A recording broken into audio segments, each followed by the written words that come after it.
Kenapa pada tanggal 6 April 1994 terjadi pembantaian massal yang menewaskan kurang lebih 800.000 korban jiwa dalam genosida Rwanda?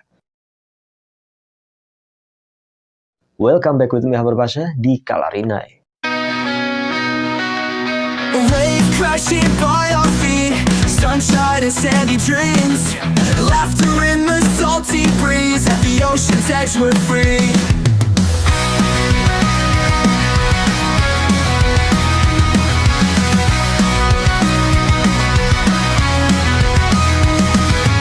Assalamualaikum go people, gimana kabarnya? Semoga kalian baik-baik aja dan semoga puasanya lancar ya bagi teman-teman yang sedang menunaikan ibadah puasa. Oke go people, langsung aja ya. Genosida Rwanda adalah pembantaian massal yang dilakukan oleh suku mayoritas Hutu terhadap suku minoritas Tutsi yang dimulai pada tanggal 6 April 1994. Tapi sebelum itu go people, bagi kalian yang belum tahu, Rwanda adalah salah satu negara di Afrika Timur yang mana mayoritas penduduknya itu berasal dari etnis Hutu. Nah, sedangkan sisanya itu berasal dari etnis Tutsi dan yang lainnya. Ibu kota negara ini adalah Kigali. Nah, tempat awal terjadinya pembantaian massal. Tapi walaupun punya sejarah kelam tentang genosida yang terjadi di negara ini, ternyata Rwanda yang sekarang itu cukup berbeda. Dimulai dari tingkat korupsi yang cukup rendah, negara ini pun menjadi salah satu negara terbersih di dunia. Pun ibu kotanya termasuk kota terbersih di dunia. Nah, sekarang mari kita bahas ya. Kita awali dari setelah Perang Dunia Pertama. Rwanda ini masih dikuasai oleh Belgia, juga menjadi perwalian Belgia di bawah mandat Liga Bangsa-Bangsa atau LBB. Nah, ketika di bawah kekuasaan Belgia, pada saat itu, suku Tutsi yang minoritas lebih disukai oleh Belgia daripada suku mayoritas Hutu. Yang mana hal ini menjadi salah satu pemicu ketegangan di Rwanda. Nah, dalam keadaan seperti ini, muncullah segelintir orang dari etnis mayoritas yang melakukan kekerasan terhadap suku minoritas. Dari segelintir orang inilah, ketegangan mulai meluas dan akhirnya pada tahun 1959 terciptalah Revolusi Hutu, yang mana kurang lebih 300.000 orang dari suku Tutsi itu harus meninggalkan Rwanda.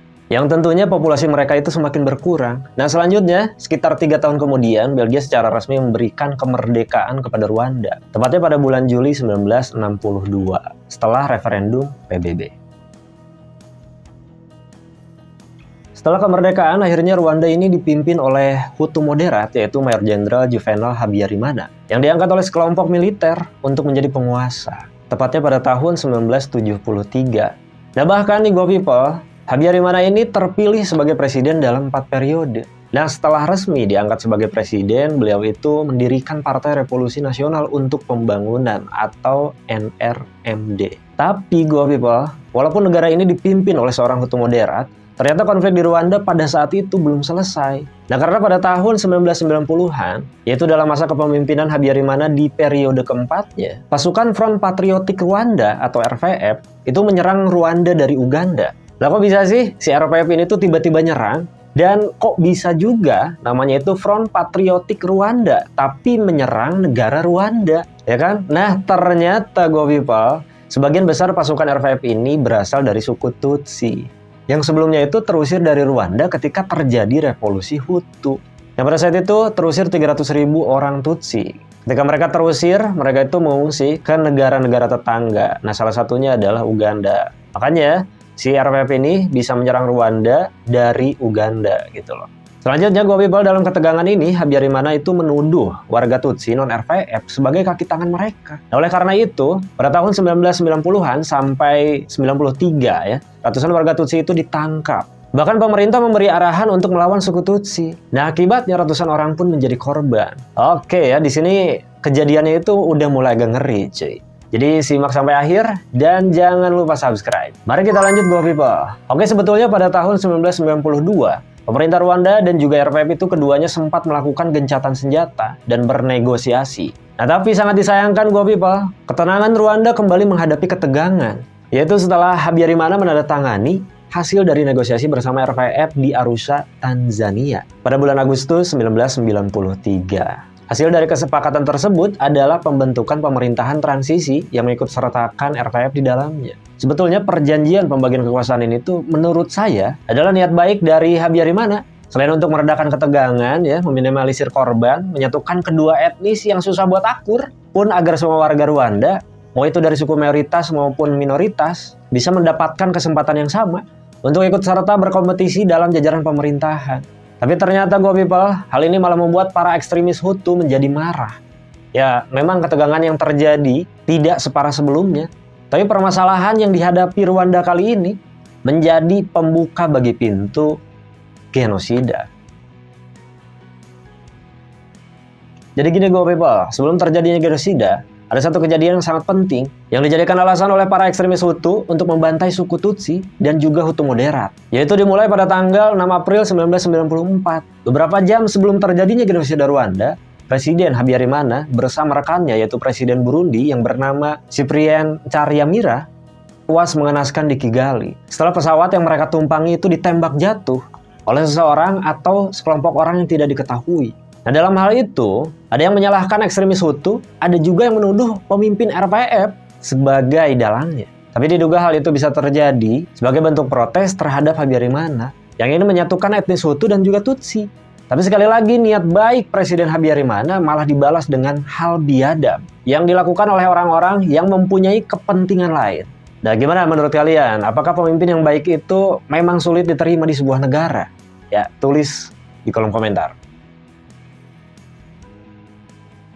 Selanjutnya people, beberapa jam setelah kejadian itu, nampaknya di tanggal yang sama yaitu 6 April 1994 ya, para ekstremis Hutu itu mulai bertindak dan benar-benar ngeri karena bukannya cari tahu siapa pelaku penembakan pesawat, malahan pengawal kepresidenan bersama anggota angkatan bersenjata Rwanda yaitu FAR dan kelompok milisi Hutu yang dikenal sebagai Interahamwe dan Impuzamugambi mulai membantai orang Tutsi dan juga Hutu moderat. Bahkan Theoneste Bagosora, yang saat itu merupakan tokoh senior di Kementerian Pertahanan Rwanda, mulai mendesak rakyat untuk segera membantai suku Tutsi. Jadi para ekstremis Hutu ini emang nyari-nyari momen yang pas aja gitu loh, buat ngebantai suku Tutsi. Padahal pelaku penembakan pesawat itu belum ada yang tahu siapa dalangnya cuy. Tapi yang jadi sasaran malah suku Tutsi dan juga Hutu moderat. Pokoknya pada saat itu Rwanda bener-bener chaos. Nah sekarang kalian bayangin aja ya, di tahun 1994 Rwanda itu dihuni oleh 7 juta jiwa, yang mana 84% itu dari etnis Hutu, 14% itu dari suku Tutsi, dan 1% itu dari suku lainnya. Jadi udah kebayang ya kan, sengeri apa genosida Rwanda. Ngeri coy.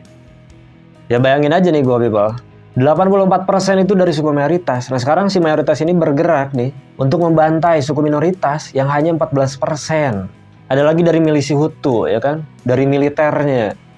Coba nih si suku Tutsi dan juga Hutu moderat ini udah nggak bisa kemana-mana cuy. Bahkan people, pergerakan ekstremis Hutu ini cepet banget. Nah mereka ini mendirikan stasiun radio untuk membacakan nama-nama orang Tutsi yang akan disingkirkan. Terus mereka juga menerbitkan koran-koran sebagai alat propaganda kebencian mereka terhadap suku Tutsi. Selanjutnya dalam beberapa jam saja, seluruh tempat di Rwanda berhasil diblokade. Jadi udah susah banget buat kabur dari Rwanda. Ya, sekali lagi nih, bayangin aja mereka itu dikepung sama militer dan suku mayoritas. Bukan cuma itu people, pembantaiannya juga dipimpin oleh tokoh senior Kementerian Pertahanan Rwanda. Aduh, ngeri banget cuy. Nah, di antara korban pertama dalam genosida Rwanda ini adalah Perdana Menteri Hutu moderat, yaitu Agathe Uwilingiyimana, dan 10 penjaga perdamaian Belgia. Karena alasan itu, untuk pasukan penjaga perdamaian Belgia, PBB memerintahkan agar mereka ini tidak gegabah dalam bertindak. Dan jika terpaksa harus membalas serangan, itu pun hanya untuk membela diri saja. Untuk pergerakan awal dari pembantaian massal ini adalah di daerah Kigali, dan dengan cepat menyebar ke seluruh Rwanda. Kenapa pergerakan ini bisa sangat cepat? Itu karena para pejabat memberi hadiah bagi para pembunuh dan juga pembantai dengan makanan, minuman, obat-obatan, dan juga uang. Jadi ya pantas saja kalau misalkan penyebaran kekacauan ini tuh cepet banget. Dari ibu kota Rwanda yaitu Kigali langsung tersebar ke seluruh Rwanda. Jadi udah kebayang lah kacaunya itu seperti apa ya. Saya nggak bisa bahas pembantaiannya itu seperti apa karena ya terlalu vulgar lah. Cuman intinya people, hanya dalam waktu 3 bulan saja, ratusan ribu korban itu berjatuhan.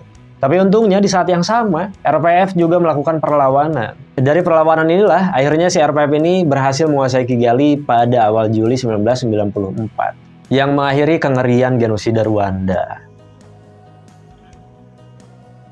Nah ternyata di people, ada sebanyak 800 ribu korban jiwa yang sebagian besar itu berasal dari suku Tutsi. Nah, sedangkan lebih dari 2 juta orang ya, hampir semuanya itu dari etnis Hutu, ternyata melarikan diri dari Rwanda dan memadati kamp-kamp pengungsi di negara-negara tetangga.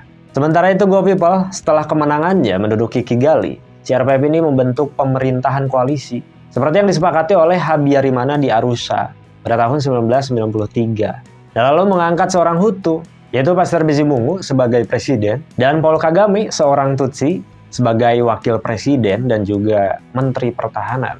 Penyelesaian genosida Rwanda ini terjadi pada bulan Oktober 1994, yang mana Pengadilan Kriminal Internasional untuk Rwanda atau ICTR yang terletak di Tanzania mempunyai mandat untuk mengadili kejahatan genosida.